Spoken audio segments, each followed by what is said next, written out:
जय श्री गणेश। नमस्कार। मैं आचार्य संजय द्विवेदी। मेरे समस्त प्रबुद्ध दर्शकों का मेरे चैनल पर हार्दिक स्वागत है।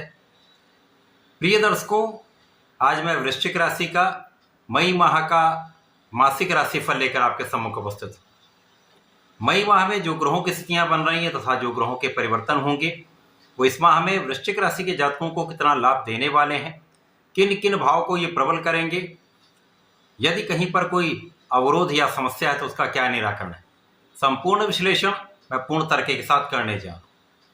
प्रिय दर्शकों, इस राशिफल को आप अपने लग्न तथा राशि दोनों के अनुसार देख सकते हैं। वृश्चिक राशि के लिए यदि हम अवलोकन करें तो आपके पंचम भाव में 4 ग्रहों का योग चल रहा है, जहां पर शनि, शुक्र, बुध और राहु हैं। इसी प्रकार से आपके षष्ठम भाव में अपनी उच्च राशि में सूर्यदेव का गोचर चल रहा है। आपके सप्तम भाव में गुरुदेव बृहस्पति का गोचर चल रहा है। आपके नवम भाव में भाग्य भाव में मंगल स्वयं गोचर कर रहे हैं। इसी प्रकार से आपके एकादश भाव में केतु का गोचर चल रहा है।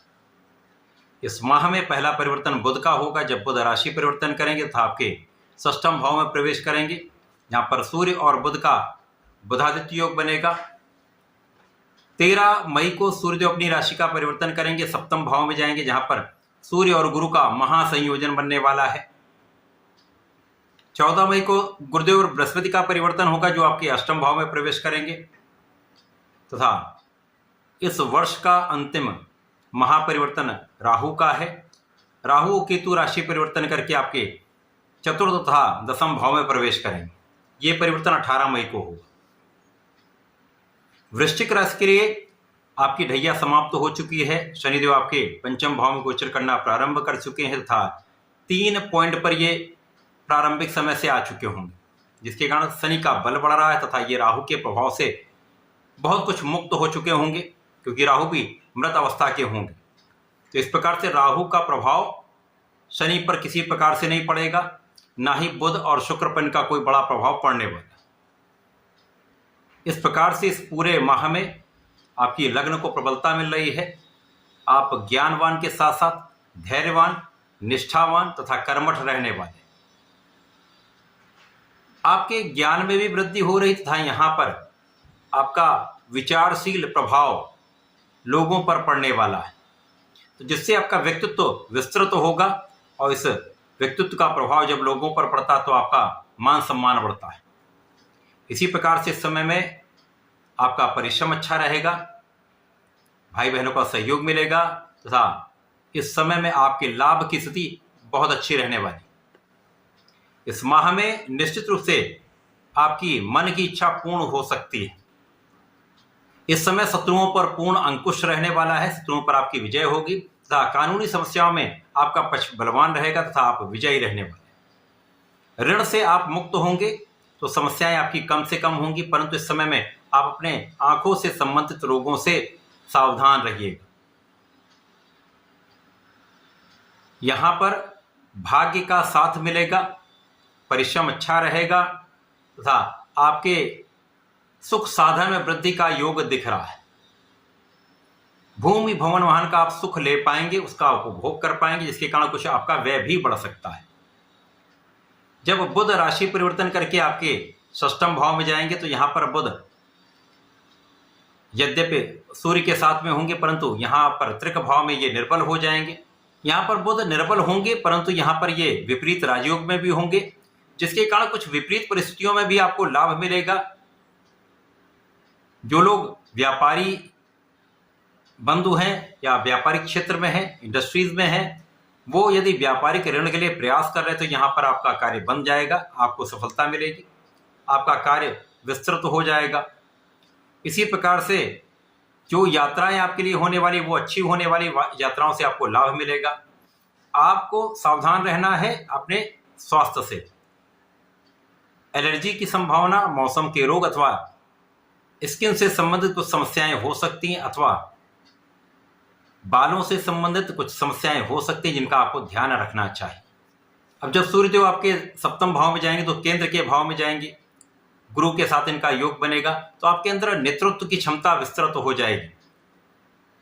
आप शासन प्रशासन में बहुत अच्छा कर पाएंगे।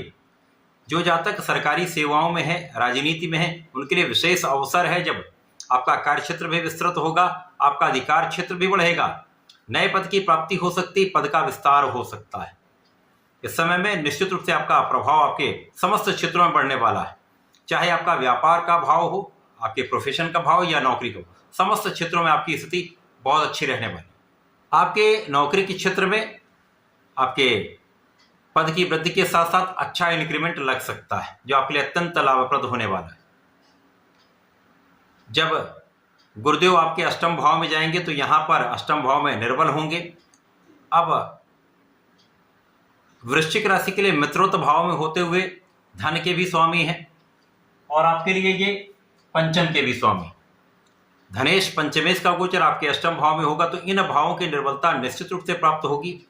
इस समय में जो जातक पढ़ाई कर रहे हैं उनको अपना पूर्ण परिश्रम करना चाहिए, अपने प्रयासों को निरंतर करना चाहिए, तब आप अपने अच्छे परिणाम की प्राप्ति कर पाएंगे। इसी प्रकार से जो लोग किसी भी कार्य क्षेत्र में हैं, यहाँ पर आपको अपना संपूर्ण कार्य निष्ठा के साथ करना चाहिए, पूर्ण परिश्रम करना चाहिए, जिससे आप अपने क्षेत्र में लाभ ले सकें। इस समय आपको लाभ प्राप्त करने के लिए अधिक परिश्रम करना पड़ेगा तथा पेट के रोगों से सावधान रहिएगा, बाहर के खाने से बचिएगा। बाहर के खाने से अथवा खाने में अनियमितता से पेट की समस्याएं हो सकती हैं, आपको ध्यान रखना चाहिए। परंतु यहाँ पर गुरुदेव आपकी संपूर्ण सुरक्षा भी करेंगे, आपकी आयु की भी रक्षा करेंगे, धन की निरंतरता आपको प्रदान करेंगे, सुख साधन आपके अवश्य बढ़ाएंगे, माता के सुखों में वृद्धि होगी, माता पिता का आशीर्वाद तो आपको निश्चित रूप से प्राप्त होगा। कुछ चीज़ों का यदि यहाँ पर ध्यान रखते हैं तो समस्याएं कम से कम हों।